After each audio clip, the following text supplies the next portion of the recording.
की जय. Beloved God, help us all to love you more and more and more and more and still yet more till we become worthy of union with you, and help us all to hold fast to Baba's daman till the very end. Avatar Meher Baba ki jai. Avatar Meher Baba కీ జై.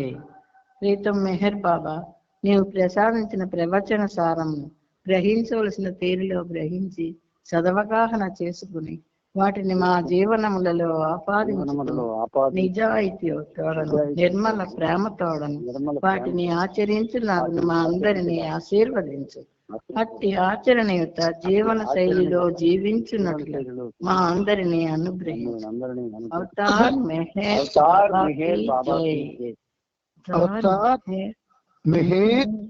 బాబా కి జై.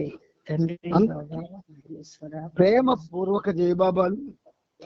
బాబా ఆయన యొక్క అపారమైనటువంటి ప్రేమ చేత మనందరికీ కూడా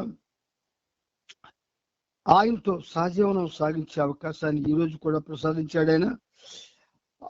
ఆ సనాతనుడికి, ఆ ప్రేమమైనకి ఏమి చిన్న రుణం తెచ్చుకోలేం. కానీ మనం ఆయన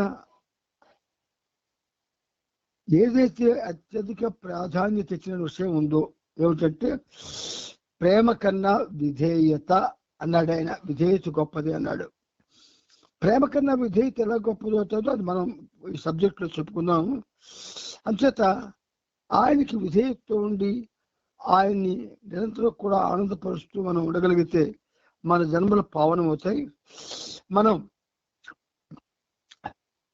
ఈరోజు కూడా ప్రభు మనకి ఈ సదవకాశాన్ని ప్రసాదించాడు కాబట్టి ఆయనకి మనందరి తరపున, ప్రపంచ భక్త కోటి తరపున సహస్ర కోటి పాదాభివందనాలు సమర్పిస్తూ ఇందులో భాగంగా మనం మెహర్ ప్రభు చరిత్రం 10వ భాగం చదువుకుంటూ ఉన్నాము. ఆ క్రమంలో ఉండండి జై బాబా. అంటే మనం చదువుకుంటుంది ప్రభు చరిత్రం 10వ భాగం, కానీ నేను తీసింది 1వ భాగం. అంటే రెండు పనులు చేయడం వల్ల తీరైంది. ఒక్క జస్ట్ మన సెకండ్ ఆగండి. బాబా బాబా జై బాబా. అవతార్ మెహర్ బాబా కి జై. ఇందులో మనం ఈ భాగంలో 10వ భాగంలో మనం ఈ రోజుకి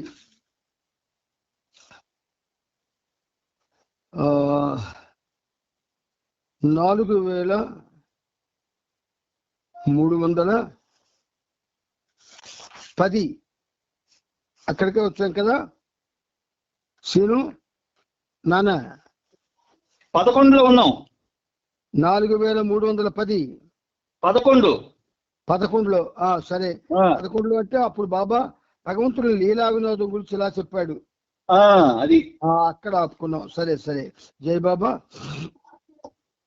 ఇప్పుడు ఇందులో మనం ముందుకెళ్తున్న కొద్దీ కూడా చాలా ఉన్నతమైన విషయాల్ని బాబా మనతో ప్రస్తావన చేస్తున్నారు. చాలా ఉన్నతమైనవి. అంటే ఆ ఉన్నతత్వం అన్నది ఆయనలో ఉన్నది. యాక్చువల్గా ఆయన చెప్పిన దాంట్లో కాదు, ఆయనలోనే ఉన్నది. ఆయనలో ఏదైతే నింపుకున్నాడు ప్రేమ, ఆ ప్రేమ నుండి మనకి ఈ అద్భుతమైన మెసేజ్లన్నీ వస్తున్నాయి. ఇప్పుడు మనం 4311లో ఆపుకున్నాం. ఇప్పుడు బాబు ఏం చేస్తాడంటే శ్రీనుబాబు, అప్పుడు బాబా భగవంతుని లీలా వినోదం గురించి ఇలా చెప్పారు అన్న దగ్గర నుంచి స్టార్ట్ చేస్తారు. జై బాబా. అవతార్ మెహర్ బాబా కి జై. అప్పుడు బాబా భగవంతుడి లీలా వినోదం గురించి ఇలా చెప్పారు. భగవంతుడి లీల అనగా ఆయన దివ్య వినోదం అని అర్థం. భూమిపైనున్న మహోన్నతుల ద్వారా దివ్య హాస్యం అనే ఆ లీల వ్యక్తమవుతుంది. కాబట్టి భగవంతుని లీలా వినోదంపై పుంఖానుగా గ్రంథాలను వ్రాయవచ్చు. ప్రతి వ్యక్తిలోనూ సాధారణమైన హాస్య ధోరణి అంతో ఇంతో తప్పకుండా ఉంటుంది.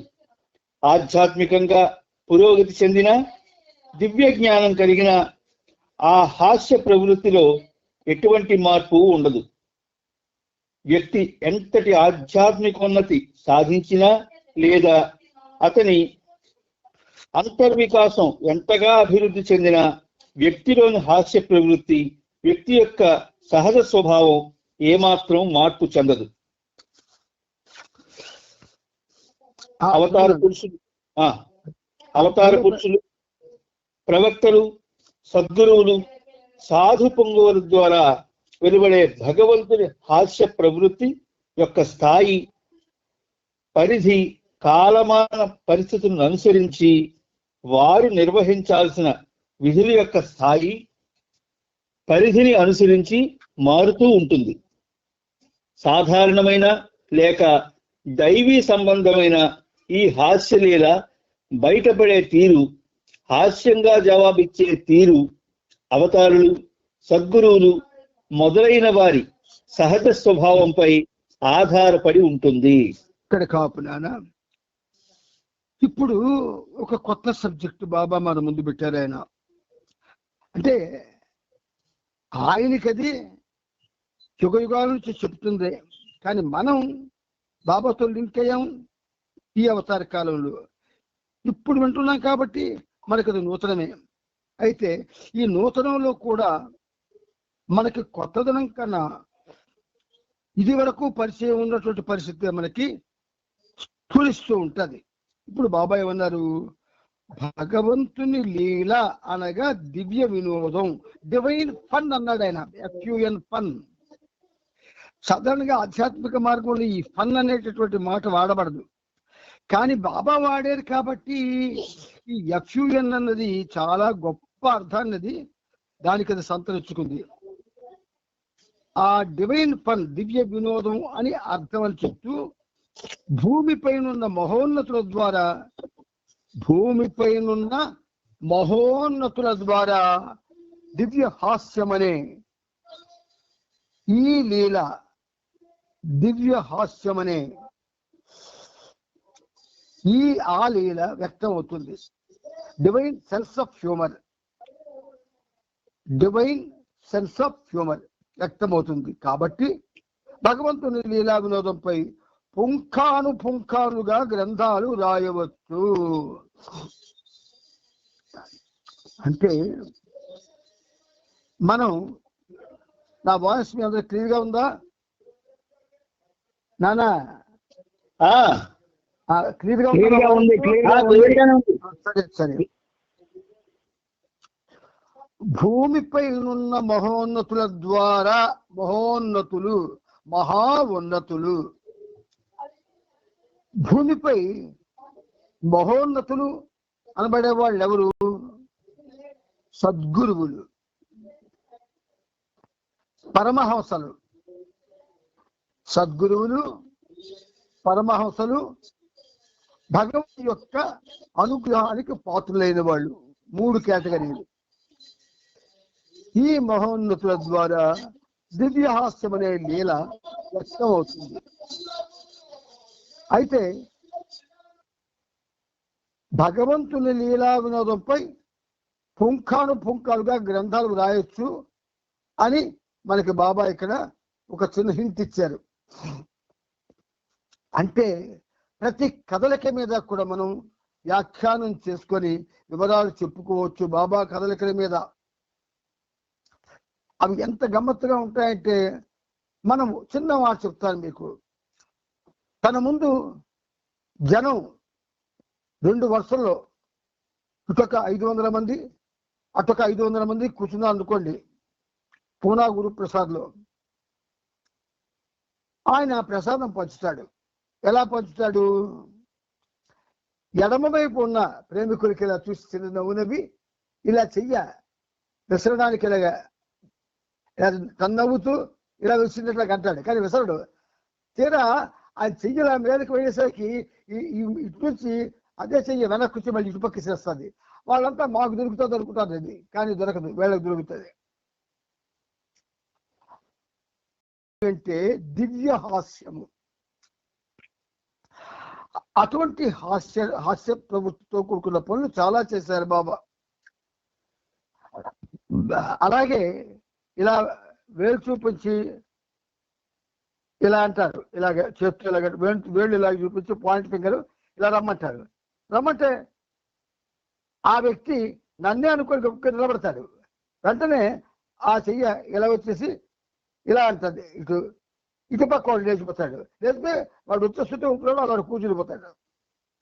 అంటే ఒక విధంగా ఇది సామాన్యమైనటువంటి హాస్యం. ఇందులో అసామాన్య హాస్యం ఒకటి ఉంది. ఈ అసామాన్య హాస్యం ఎలా ఉంటుందంటే, కొంచెం మీకు పురాణంలో ఉన్న చిన్న విషయం చెప్తాను.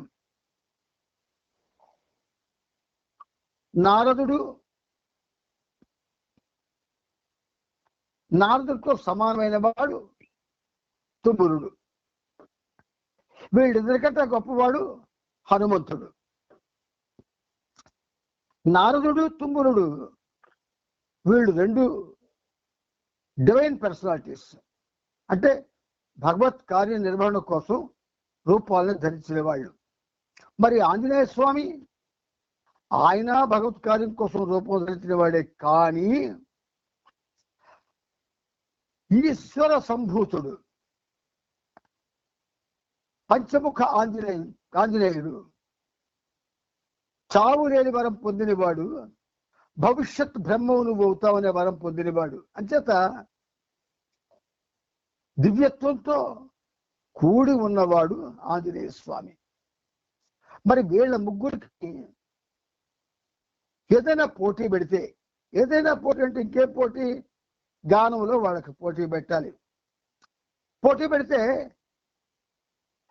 సాధారణంగా ఆంజనేయ స్వామి చాలా ప్రశాంతంగా ఉంటాడు. ఆయన బాబా జనతో రామనామం జరుగుతూ ఉంటుంది ఆయన తలకు హృదయంలో.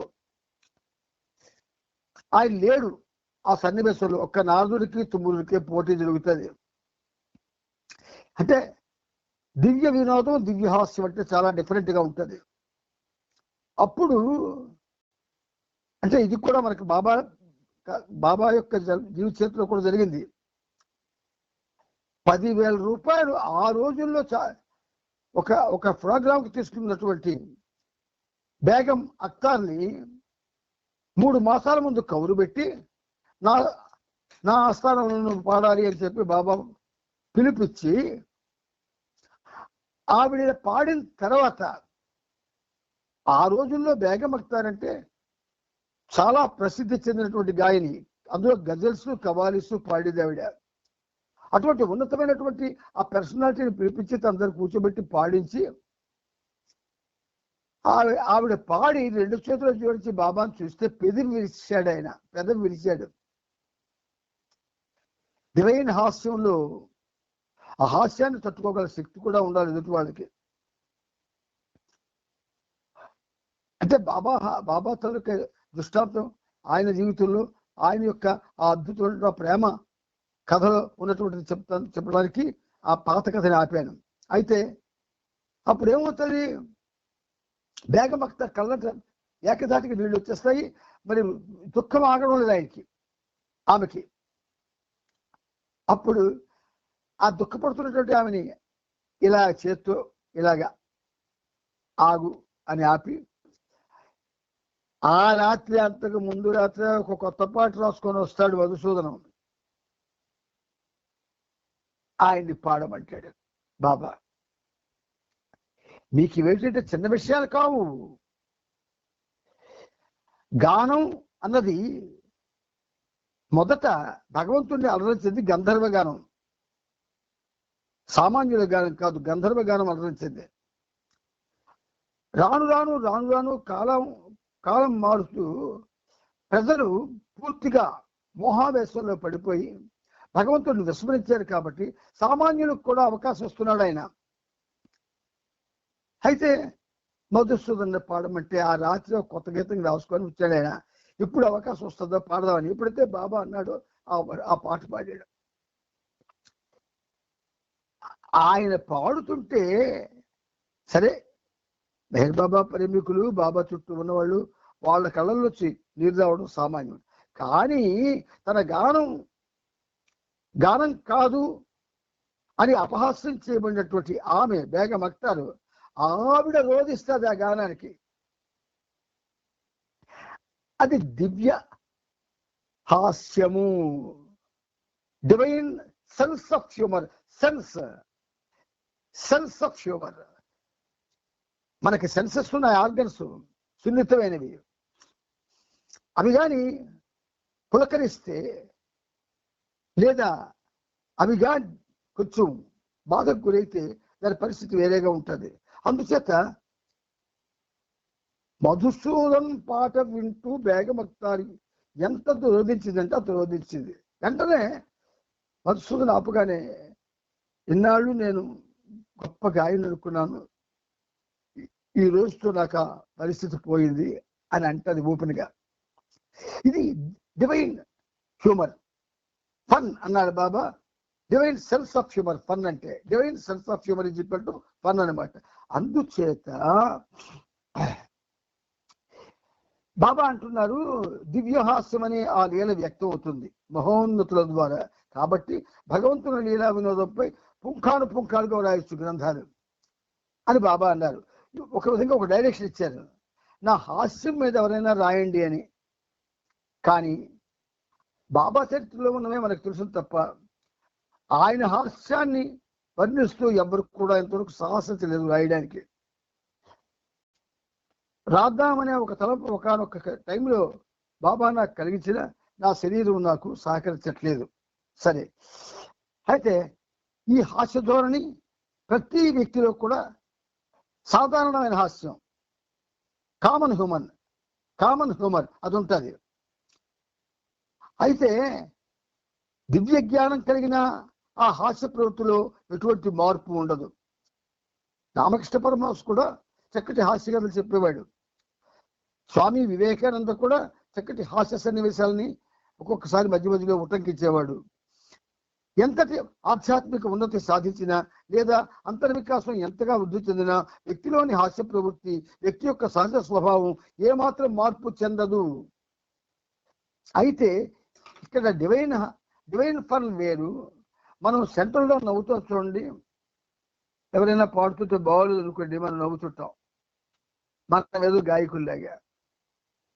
ఎవరైనా ఏదైనా మాట్లాడితే అది అందులో ఒక విధంగా మనకు నచ్చిన అంశాలు లేకపోతే నవ్వుకుంటాం, అది తప్పు. అలాంటి అలవాట్లు మనకు చాలా తప్పు. ఎవడికి నచ్చినట్టు వాడు మాట్లాడతాడు, ఎవడికి నచ్చినట్టు వాడు పాడతాడు. అయితే ఒక గురువు ఎవరికైనా విద్య మప్పిన తర్వాత వాడు కానీ ఇష్టం వచ్చినట్టు పాడితే ఆ గురువు తట్టుకోడు, ఏ గురువు తట్టుకోడు. అందుచేత అవతార పురుషులు, ప్రవక్తలు, సద్గురువులు, సాధు పొంగుల ద్వారా వెలువడే భగవంతుని హాస్య ప్రవృత్తి, దాని యొక్క స్థాయి, పరిధి, కాలమాన పరిస్థితులను అనుసరించి వారు నిర్వహించాల్సిన విధుల యొక్క స్థాయి ఎంత బాగా చెప్తున్నారు చూడండి, పరిధిని అనుసరించి మారుతూ ఉంటుంది. బాబా కూడా హాస్యోక్తులు ఉపయోగించేవారు మధ్య మధ్యని. కానీ ఎంతమందిలో ఏడిపించారు ఆయన తెలిసిన మీకు బాబా తన హాస్యంతో. మనం బాబాని అన్ని కార్నర్స్లో, అన్ని కోణాల నుంచి మనం బాబాను అనుభవించలేదు. ఒక కోణమే మంది, ఒకే ఒక కోణం ఆయన మీద భక్తి. ఆ భక్తితో ఏదో గానం చేయడం, ఏదో మాట్లాడడం, ఇదే మనకు తెలుసు. కానీ 17 వాల్యూమ్లోని అలాంటివన్నీ అంశాలన్నీ తీస్తే ఒక పుస్తకం అవుతుంది వేరేగా. అలా ఎవరు ఇప్పుడు కష్టపడతారు? ఎందుకు కష్టపడాలి? అసలు 17 వాల్యూలు చదవడానికే మనకు ఓపిక లేదు. ఒకవేళ చదివినా మర్చిపోతాం, మళ్ళీ చదవం. లార్డ్ మెహర్ వచ్చిన కొత్తలో మేము పాత శ్రీకాకుళం కాలనీలో, పాత శ్రీకాకుళం సెంటర్లో ప్రతిరోజు ఉదయం 5 గంటలకు కలిసి లార్డ్ మెహర్ చదువుకుంటుంటే, ఒకరోజు రంగన్ని నాతో ఫోన్ చేసి, మేము ఆల్రెడీ కంప్లీట్ చేస్తా ఉన్నాడు ఆయన. నాకు కంప్లీట్ చేశారా అని అడిగితే అవును కంప్లీట్ చేస్తా ఉన్నాడు ఆయన. ఫన్ ఏంటంటే ఆ కంప్లీట్ చేస్తూ ఉంటే ఆ లాదు మెహర్లకి చెదపట్టింది. అది ఫన్ ఆఫ్ హ్యుమానిటీ. అందుకని పరిధిని అనుసరించి మారుతూ ఉంటుంది.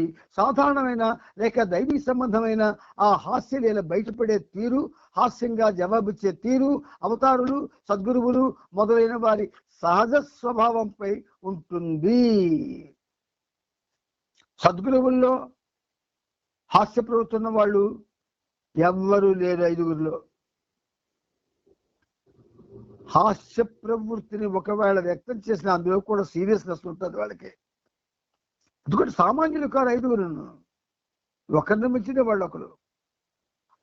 అంచేత మనం మంచి మంచి విషయాలని బాబా ద్వారా వింటున్నాము. నాన్న ఆ నెక్స్ట్ పేరు నేను అవతార పురుషుడినైనా లేదా సైతానునే అయినా ఒక్కటి మాత్రం నిజం, అదే నాలోని హాస్య ప్రవృత్తి.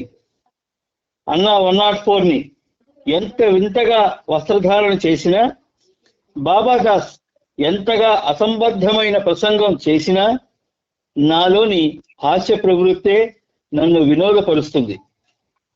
బాబాదాస్ ఎంత ఎక్కువగా మాట్లాడితే నేనంతగా వినోదిస్తాను. బాబాదాస్ అతిగా అసందర్భంగా మాట్లాడతాడు అనడంలో అతిశయోక్తి లేదు. అంతకుముందు బాబాదాస్ తనను తాను మహాకవి కాళిదాస్తోనూ మహాభక్తుడు సూరదాస్తోనూ పోల్చుకునేవాడు. కాళిదాసు, సూరదాసు, బాబాదాసు నిజానికి ఈ ముగ్గురు పేర్ల చివర ఉన్న దాసు అన్న ఆ ఉమ్మడి పదం తప్ప వారితో అతన్ని పోల్చుకునేందుకు వేరే కారణం అంటూ ఏదీ లేదు. నాన్న బాబాదాస్ అన్నవాడు వీడు అంటే నాకంటే చాలా పెద్దవాడు ఆయన. ఆయన ఈ బాబాదాస్ అని తనకి తానుగా దాసు బాబాదాస్ అని పెట్టుకున్నాడు. ఏమంటున్నారు బాబాదాస్ అతిగా అసందర్భంగా మాట్లాడతాడు అంటున్నారు బాబా. సందర్భాన్ని అనుసరించి మాట్లాడడం వేరు, అసందర్భంగా మాట్లాడడం వేరు. అసంబద్ధమైన ప్రసంగం చేయడం అంటే ఇర్రిలెవెంట్ టాక్ అంటారు ఇంగ్లీష్లో, అది కూడా హాస్య ప్రవృత్తే, అది వినోదాన్ని ఇస్తుంది. కానీ ఆధ్యాత్మిక మార్గంలో ప్రతిదానికి ఒక సరిహద్దు ఉంటుంది. ఆ సరిహద్దును కూడా ఈ బాబాదాసు దాటిపోయాడు. అసలు ఒక స్టేజ్లో అసలు నేనే బాబాకు రిప్రజెంటేటివ్ని అన్న విధంగా ప్రవర్తించాడు బాబాదాసు. పైగా కాళిదాస్ తోటి సూరదాస్ తోటి ఆయన పోల్చుకోవడం మరీ అసంబద్ధం అన్నమాట. అందుచేత ఇవన్నీ మనకి నేర్చుకోవడానికి తెలుసుకోవడానికి చాలా గొప్పగా బాబా చెప్తున్నారు. ఆ నెక్స్ట్ పేరు చదువున్నాను. ఇక ఈ అన్న 104 ఇక ఈ అన్న 104 యొక్క వ్యక్తిత్వం సాధువుల యోగుల ఓర్పును, ఋషుల మునుల సహనాన్ని మొత్తం హరింపజేస్తుంది. నిజానికి ఎక్కువ వారందరూ అతనికి వ్యతిరేకమే. అందరి మధ్య నుండి అన్న నిష్క్రమించిన మరుక్షణం అంతా ఒక్కసారిగా ఊపిరి పీల్చుకుంటారని నాకు తెలుసు. నేను వీరిద్దరిని సంతోషపరుస్తూ వినోదించకుండా ఉండలేనని కూడా మీకందరికీ తెలుసు. వీరిద్దరూ నన్ను విడిచి వెళ్లకుండా నా చెంతనే ఉండేటట్టు చేయడానికి అప్పుడప్పుడు నేను నా పరిధిని దాటి ప్రవర్తిస్తుంటాను కూడా. చూసారా, తన దగ్గర ఉంచుకోవడం కోసం బాబా ఎంత సహనాన్ని ఆయన మెయింటైన్ చేస్తాడో చూడండి. ఇప్పుడు మన బాబా సెంటర్లో కూడా జరుగుతుంది అదే. ఎంత ఇర్రెలవెంట్ గా బిహేవ్ చేస్తున్నా ఏమైనా అంటే వాళ్ళు ఎక్కడ సెంటర్కి రావడం మానేస్తారు అని మన సెంటర్ తాలూకా సెక్రటరీలందరూ జనం రావడం మనకు అవసరం, లేకపోతే మనకు డబ్బులు రావు అన్నటువంటి ఒక ధోరణిలో ఉన్నారు. యథార్థానికి ఆధ్యాత్మిక మార్గంలో భగవంతుడి చేత అనుమతి పొంది ఆయన సేవ చేస్తున్న వాడికి ఇలాంటివేమి ఉండకూడదు.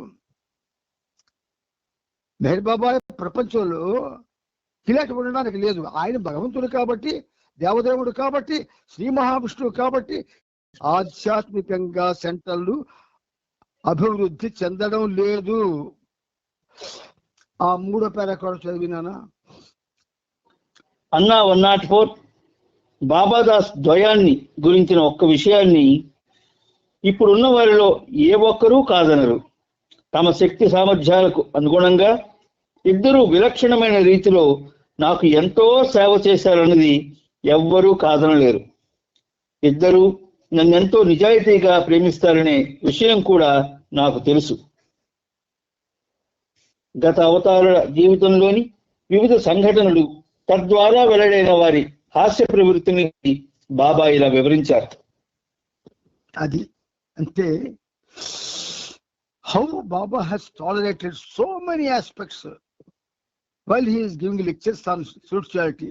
ఆధ్యాత్మికమైనటువంటి అద్భుతమైనటువంటి జీవన విధానాన్ని మనకి అలవాటు చేసినటువంటి ఆ తండ్రి ఎంత ఓర్చుకున్నాడో తెలిసిన మీకు. చాలా ఇప్పటికీ ఓర్చుకుంటున్నాడు ఆయన. మనం ఎవ్వరం కూడా ఇప్పుడున్న సెటప్ ఎవరు కూడా ఆయన ప్రేమ పొందడానికి అర్హులు కారు. ఎందుకు? వీళ్ళలో సామాన్య మానవులకు ఉండేటువంటి అసూయ, ద్వేషం, కోపం, స్వార్థం ఇవన్నీ ఉన్నాయి. ఇవన్నీ ఉంటే ఆధ్యాత్మిక మార్గంలో కాడు అటువంటి వ్యక్తి ఒక విధంగా సూట్ అవ్వడం. అయితే మరి ఎందుకు సూట్ అయ్యేటట్టు చేసుకున్నారంటే కేవలం ఎక్కడ సమూహాలు రాకపోతే బాబా మళ్ళీ ఈ విషయంలో స్పష్టంగా చెప్పాడు. నేను సమూహాల కోసం రాలేదు అన్నప్పటికీ కూడా వీళ్ళకి సమూహాలు కావాలి, జనం కావాలి. ఆనాడు ఆంధ్ర పర్యటన చేసినప్పుడు ఆ రామ్మోహన్ రావు గారి ఇంట్లో విజయవాడలోని మాజేటి రామ్మోహన్ రావు గారి ఇంట్లో బాబా ఉన్నప్పుడు సమూహాలను ఒక క్లియర్గా చెప్పాడు ఆయన. సమూహాల కోసం నేను రాలేదన్నాడు ఆయన. అందుచేత విషయాలు చదువుతున్నారు, ఆ విషయాల్లో ఉన్నటువంటి సీరియస్నెస్ తెలుసుకోకుంటున్నారు. ప్రేమకి ప్రాధాన్యత ఇవ్వడం లేదు. మెయిన్ ఎక్కడ పోయామంటే మనందరం ఫెయిల్ అయిపోయాం. ప్రేమకి ప్రాధాన్యత ఇవ్వడం లేదు. ప్రేమ చుట్టూ ఏర్పడినటువంటి ఏవైతే ఉన్నాయో అనవసరమైన కార్యక్రమాలు, వాటిలో మునిగిపోతున్నాం మనందరం. ఇది సత్యం. ఇది బాబా మీకు మళ్ళీ మళ్ళీ మళ్ళీ చెప్తున్న విషయం. అందుచేత మనం జాగ్రత్తగా ఉండాలి, బాబాతో ఉండాలి, బాబా ప్రేమను పొందాలి. బాబా యొక్క అసలు ఆయన కళ్ళల్లో ఉన్నటువంటి ఆ దైవత్వం కానీ దివ్యత్వం కానీ ఎవరైనా ఎప్పుడైనా పొందాలని ఆకాంక్షించారా? ఆయన చిరునవ్వులో ఉన్నటువంటి ఎంతవంటి చిరునవ్వు అంటది, ఎన్నో మనతో మాట్లాడుతుంది ఆ చిరునవ్వు. ఎవరికి వాళ్ళతో ఆ చిరునవ్వు, ఆ కంటి చూపు ఏంటంటే మనతో మాట్లాడతాయి. అందుకే ఒక కీర్తనలో ఆయన గమ్మత్తుగా అనిపిస్తాడు. ఊసులాడు చూపులు ఊరెడించు సైగెలు. పల్లవిలో ఊసులాడు చూపులట, ఊరడించు సైగలట. అంటే ఎంత ఆ రెండు మాటలు అంటుంటేనే మనకు పొంగిపోతున్నాం, ఒళ్ళు ఇలాగా ఉప్పొంగిపోతాం. అందుచేత ప్రియమిత్రులారా, మనం ఈ సహజీవనం ద్వారా, దాని పేరే సహజీవనం, ఎవరితో? అవతారునితో, సర్వోన్నతునితో, శ్రీ మహావిష్ణువుతో. ఈ 3 జ్ఞాపకం ఉంచుకోండి. ఆనాడెప్పుడో నారదుడు, తుమ్మురుడు లేదా దేవతలు వీళ్ళంతా ఆ మహావిష్ణువుకి దగ్గరయ్యారు లేదో నాకు తెలియదు. కానీ మెహర్ బాబా ప్రేమికులందరూ కూడా ఇప్పుడు శ్రీ మహావిష్ణువు అయినటువంటి మెహర్, ఇది చాలా ఎటువంటి అదృష్టం అంటే అన్ని కల్మషాలు ఉన్నటువంటి ఈ మానవులకి అర్హత లేనటువంటి వీళ్ళకి ఆయనతో చదువు, వాళ్ళతో ఆయన గురించి వీళ్ళు ఇష్టం వచ్చినట్టు స్టేజ్కి మాట్లాడగలిగే పరిస్థితి. పూర్వం ఎక్కడ మాట్లాడారు చెప్పండి? ఎవరైనా ఏ వాగ్గేయకారుడు స్టేజ్ మీద మాట్లాడినాడు ఒక్కడు చూపించండి నాకు. ఒక్క వాగ్గేయకారుడిని. కేవలం గానం చేసి ఆయన్ని మెప్పించి ఆయన కరుణ కోసమని నిరంతరం తప్పించిన వాళ్లే తప్ప మనలాగా స్టేజ్లెక్కి ఇన్ని రకాల విన్యాసాలు చేసిన భక్తుడు గాని లేదా ఏ వాగ్గేయకారుడు గాని లేడు, కనబడ్డు మీకు. మరి మనకి సినిమా వాళ్ళకి తేడా ఉన్నట్టు. వాళ్ళు స్టేజ్ దగ్గర దొరుకుతున్నారు, స్టేజ్ దగ్గర పాడుతున్నారు, స్టేజ్ దగ్గర రకరకాలుగా ప్రజల్ని ఆనందింపజేస్తున్నారు. మనం అదే చేస్తున్నాం. మరి ఇది ఆధ్యాత్మికం, అది భౌతికం అని ఎలాగనగలుగుతున్నాం? అలాగే మనం వచ్చేస్తే ఆ భౌతిక అలవాట్లే మనకు అలవాటయ్యి ఆ విధంగా మనం ప్రవర్తిస్తూ ఉంటే మనది ఆధ్యాత్మికం ఎలా అవుతుంది? పెద్ద ఫోటో పెట్టేస్తే సరిపోద్ది. అవ్వదు. స్టేజ్కి సరిపోయిన ఫోటోలు పెడుతున్నారు ఈ మధ్యని, పెద్ద పెద్ద ఫోటోలు.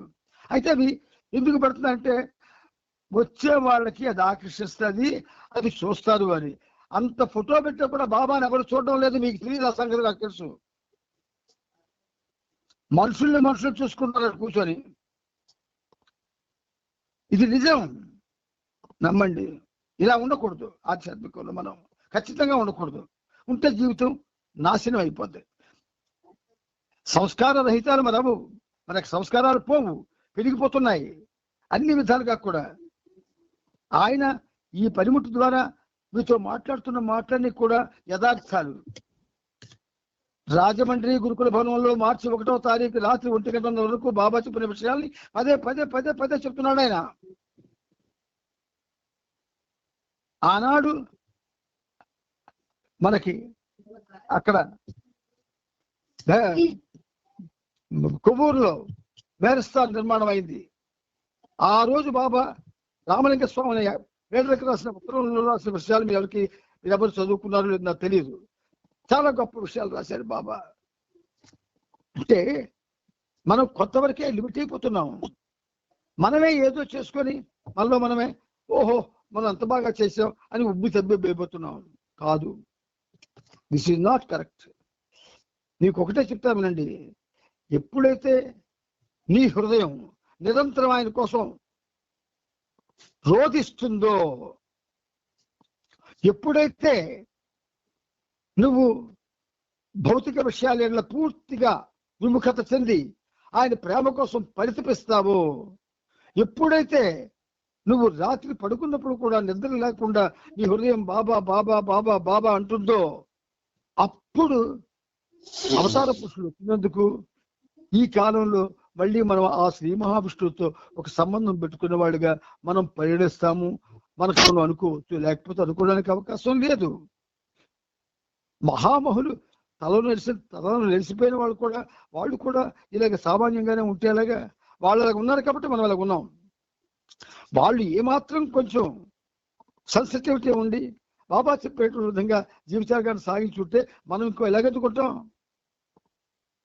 అందుకని ఈ సహజీవనం మనలో మార్పు తేవాలి.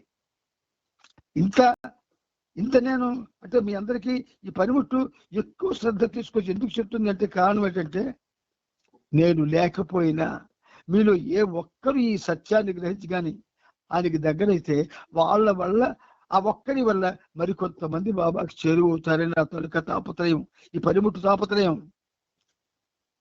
అందుకని ఏమి మీకు చెప్పినా సరే మనం ఉన్నటువంటి ప్రస్తుత ప్రపంచంలో జరుగుతున్నది అది బాబాని మనకు దగ్గర చేసే పనులు కావు, దూరం చేసే పనులు. మనం వ్యక్తిగతంగా అందుకే అంటాడు spiritual life is not collective, spiritual life is individual అంటాడు. ఆధ్యాత్మిక జీవనం అనేది సామూహికం కాదు, వ్యక్తిగతమైంది అంటాడు. ఆయన ఏది దాయలేదు మన దగ్గర, చాలా స్పష్టంగా చెప్పాడు. కానీ మనకు సామూహికంగా కావాలా? చివరికి ఆయనకి వెళ్ళాలన్నా గుంపుల్లో వెళ్తున్నాం మనం, లేకపోతే వెళ్ళం. మెహరాబాద్ వెళ్ళాలంటే నాకు ఒక తోడు కావాలి, నలుగురు. ఆ నలుగురితో కుర్చీ టప్పాలు కొట్టుకొని వెళ్తాను మెహరాబాద్. అక్కడికి వెళ్ళినా ఆ కుర్చీ తప్పాలి, ఎక్కడికి వెళ్ళినా కుర్చీ తప్పాలి, నవ్వులే.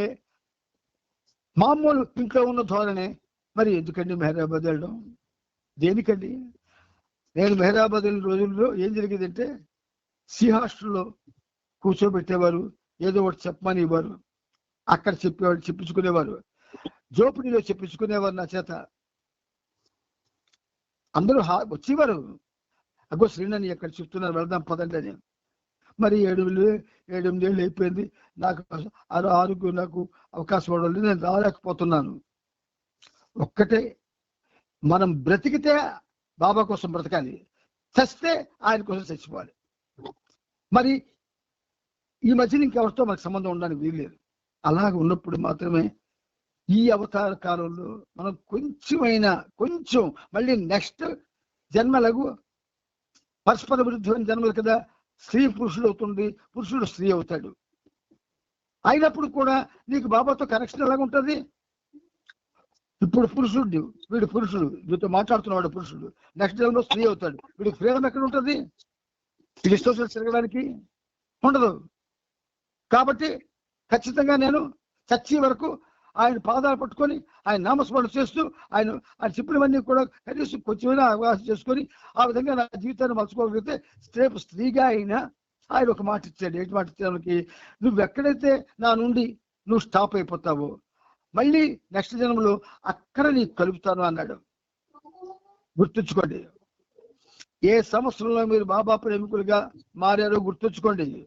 ఎవరెవరు ఏ సంవత్సరంలో బాబా ప్రేమికులుగా అయ్యారో పుట్టిన తర్వాత 30 ఏళ్ళక, 20 ఏళ్ళక, 50 ఏళ్ళక, 10 ఏళ్ళక ఇలా తీసుకుంటే మళ్ళీ ఆ 10 ఏళ్ళకి లేదా 40 ఏళ్ళకి, 50 ఏళ్ళకి మళ్ళీ నెక్స్ట్ జన్మలో పరస్పర విరుద్ధమైన జన్మెత్తిన బాబా మిమ్మల్ని దగ్గర తీసుకుంటాడు.